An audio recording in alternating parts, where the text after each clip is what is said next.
परंपरा को आगे बढ़ाने का संकल्प है हमारा, क्योंकि आपकी उम्मीद पर टिका है परिवार हमारा। अमर भारती एक उम्मीद, जज्बा बुलंद हौसलों का, जज्बा भारत के निर्माण का।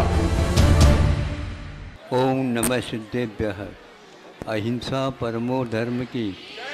आचार्य ज्ञान सागर मुनि महाराज की जय। आचार्य गुरुवर विद्यासागर जी महाराज की। सुनो, अपने यहाँ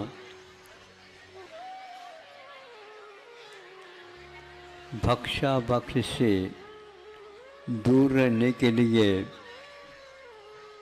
काफ़ी संदेश, लेख, कहानी आदि दी गई है, जिसके द्वारा हम जिस शरीर को निरोग रखना चाहते हैं और जिस बुद्धि को हम शांत और परोपकारिणी बनाने का भाव रखते हैं, उनके लिए इस प्रकार का उपदेश दिया है। आप लोग चाहते हैं इससे उपदेश? हाँ, ऊपर ऊपर नहीं कहना। हाँ, जबरदस्ती तो हम करते नहीं। हाँ, लेकिन जब करना हो तब कर ही लेते। असलो दो मित्र एक साथ घूमने के लिए निकले हैं। घूमने का मतलब उनको आज छुट्टी थी, इसलिए जल्दी कर लिए और चले गए। और जाते जाते चर्चा के दौरान रास्ता थोड़ा सा घुमावदार आ गया और चले गए और जंगल में गए वो। फिर भी उनको अच्छा लग रहा है। जब समय पर भूख और प्यास लगने लगी, अब ढूंढना प्रारंभ कर देते हैं। अब कुछ तो मिल जाए, तो जंगल में क्या मिलने वाला है? जंगल में तो सिंह है, चीते हैं, वो हैं, ये हैं। तो फिर भी वो तलाशते गए। एक स्थान पर बहुत ही अच्छा हरा भरा फूला फला एक वृक्ष देखने में उपलब्ध हुआ। वहाँ पर जाते ही उनको तो गर्मी लग रही थी, जा कर के बैठ गए 5 मिनट, तो शांति मिली। लेकिन फिर भी भूख लगी है, प्यास लगा हुआ। तो क्या करते हैं, देखते हैं तो ऊपर फल लगे हुए हैं। पहले सर्वप्रथम फल को देखा, कौन सा रंग किया, पीछे से फल को देखा। उस फल को देखने के उपरांत दोनों को ऐसा लगा, ऐसा फल तो हमने कभी भी अपने जीवन में नहीं देखा। स्वप्न में देखा हो तो बात अलग। अब उसको देखते ही मुख में उनको ऐसा लगने लगा हमें इसको खाना है। उसी के साथ साथ उसके तरफ से एक गंध भी सुरभि, जिसको बोलना चाहिए, वो भी आने लगी। तो उससे तो और दोनों मोहित हो गए। ये सब कुछ हो गया। तो अब वह ऊपर है, तो ऊपर है तो तोड़ लेंगे।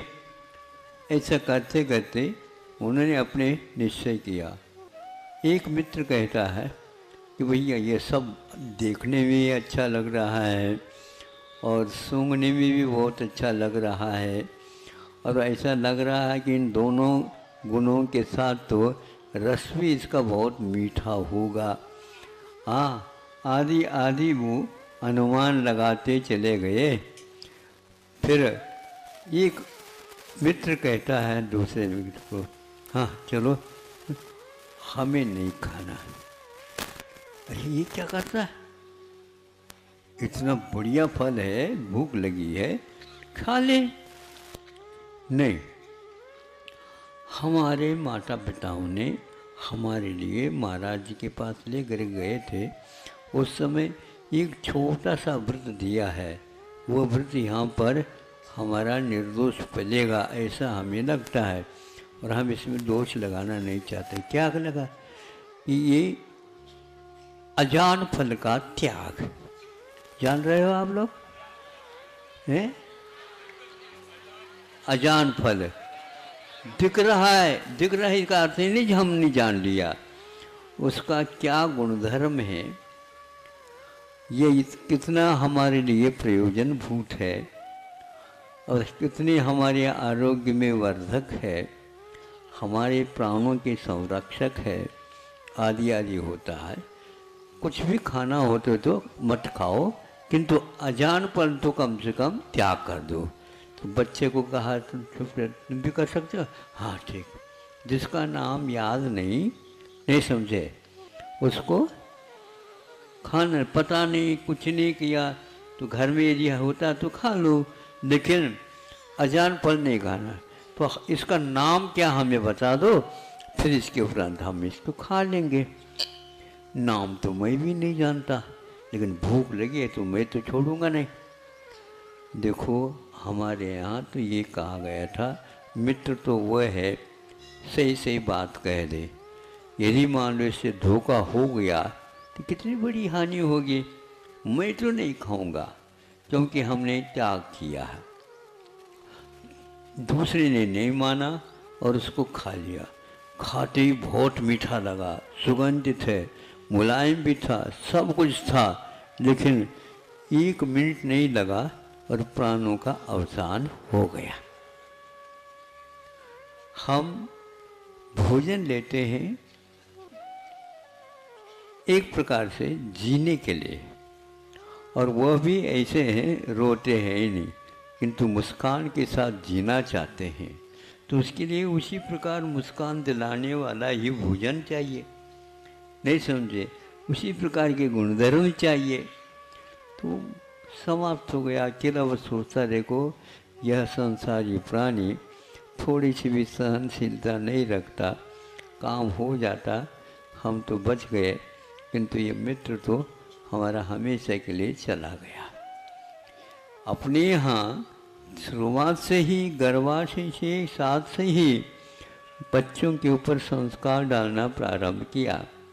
अब हम पूछना चाहते हैं अभिभावकों को, फास्ट फूड अजान फल में आता है क्या?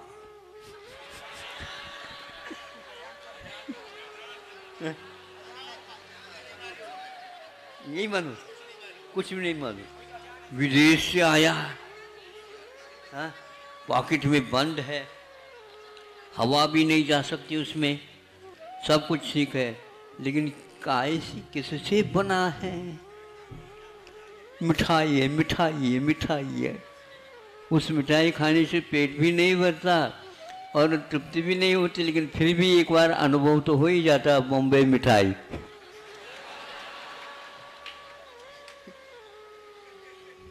नहीं समझे, हमेशा याद रख लेते।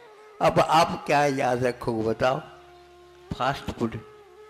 इसलिए बड़े बच्चे तो ठीक है, अभिभावक तो ठीक है, और एक बार कहते ही छोटे होकर के भी दृढ़ता के साथ कह रहे हैं हमारा फास्ट फूड का त्याग।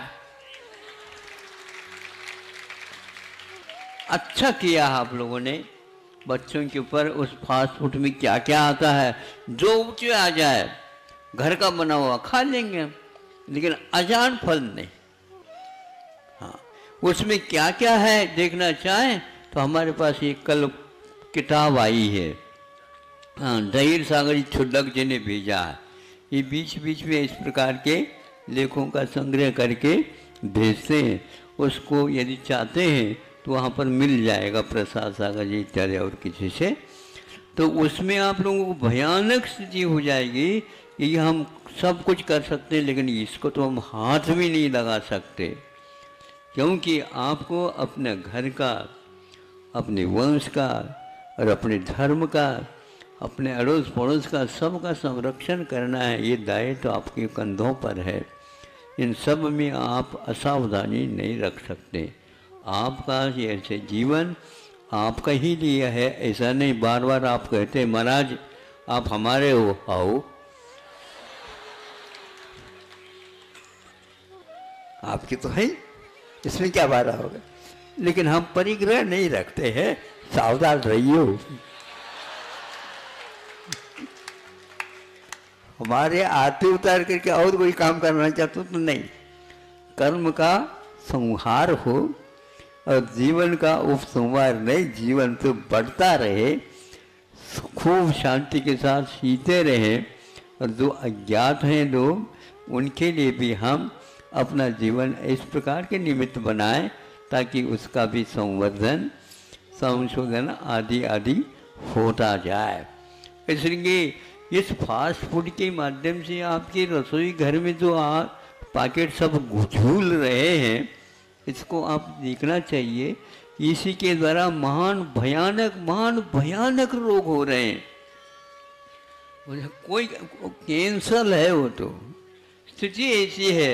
एक ही घर में ऐसे एक भविष्यवाणी जैसे हो गई है वैज्ञानिकों की, आने वाले 2025 तक 2025 तक एक एक घर में एक एक मेंबर ऐसे भयानक रोग से ग्रसित होगा। आप क्या कमाएंगे, क्या खाएंगे, क्या औषध देंगे, क्या चिकित्सा करेंगे, कैसे रक्षण होगा। इसलिए आप आंख मिच करके आहार के विषय में कभी भी न सोचिए। और यह आंख में बंद करके सोचते हैं नहीं, इसका हम सेवन नहीं करना है, इस रूप में आप लोगों को करना है। फिर भी आप कहते हैं तो मैं कुछ नहीं कर सकता, क्योंकि पहले से मैं बंधा हूँ, मैं किसी को ज़बरदस्ती नहीं करता। फिर बाद में हमारे पास आ जाएंगे तो खूब चौगुना जो है हम दाम भी ले लेंगे, ये बात अलग है। उनको देना था इसलिए दे दे, पहले हम क्यों मांगे। देखो ये ध्यान रखना, हम कभी भी मांगते नहीं। ये लोग बोली भी तो लगाते हैं, भैया उस बोली के आगे के भी मान लो देने की उनकी इच्छा हो तो चला गया। हाँ, नहीं समझे, वो सरकारी बोली वैसी होती है, वो भी महासरकार है देने वाला। हाँ, उसको ऐसे आप प्रभावित करो जिसके द्वारा उसका मोह कम हो जाए। और कोई उद्देश्य हमारा नहीं है। आपको मोह कम करना है कि नहीं? हाउ तो बोलो। हाँ देखो, हम और कुछ नहीं बुलवाते, हाउ बुलवाते। अब वो हाउ बोल दिया तो रात के 12 बजे भी याद आता है। अब हम बंद गए, ये बहुत अच्छा किया, नहीं तो उस मित्र के समान आप गायब हो जाते। अच्छे शरीर मिला, पर्याय मिली है, ढंग से धर्म ज्ञान करो। और इसी के लिए इन लोगों ने, यहाँ के कार्यकर्ताओं ने संभल करके अच्छे ढंग से आपके सामने चीज़ ला रहे हैं। फिर बाद में आप कहोगे कि हमारा इसमें तो नाम आया नहीं, आपने दाम नहीं दिया तो नाम कहाँ से आएगा। किसी से दिलवा देते तो भी आप सकता नाम। आप ऐसा करो, आप नहीं दे सकते, 5-6 व्यक्तियों को तैयार करो तो आपका उसमें एक मूर्ति हो ही जाएगी। जो व्यक्ति दूसरे अपने मित्रों से 6 प्रतिमा दिलवा दे तो एक उसमें से एक प्रतिमा आपकी होगी। अब आप बताओ 30-35 यदि मान लो इस प्रकार दिलवाएंगे तो ये क्या पीछे से आप 6 मूर्तियों के दाता हो जाएंगे। युक्ति से काम करो, हम ऐसे ही करते हैं। सबसे ज्यादा मूर्ति हमारी है सभी। ये कौड़ी पास नहीं, ध्यान रखो, बड़ी बड़ी जो रकम होती है वो पास नहीं रखी जाती। और हमारे ऐसी बेंगी है, ये इस भाव के साथ नहीं चलते, हमारे भों तक चलते हैं। हाँ, ऐसे इसमें प्रतिज्ञा पत्र लिखे गए हैं, वो किसी भी प्रकार से वह बैंक दिवालिया, हाँ, और आपका कोई भरोसा है नहीं। इसलिए हम आपसे सौदा कर लेने से पूर्व में हम अपना सौदा ही बेचते रहते हैं, लेकिन बेचने के तरीके अपने अपने भिन्न होते हैं, तरीके होते हैं अपने। फिर बाद में महाराज आपके कौन सा तरीका आपसे बिल्कुल पृथक है, कहाँ से सीखा? आपसे जहाँ सीखा वहाँ से नहीं सीखा, अन्यत्र से सीखा। क्या कहीं कैसे सीखा? आप लोगों को देख करके सीखा। इस प्रकार की कला को आपको अपनाना चाहिए। तो हल्दी लगे न फिटकरी अहिंसा परमो धर्म की जय। ध्यान रखो भैया, ध्यान रखिए।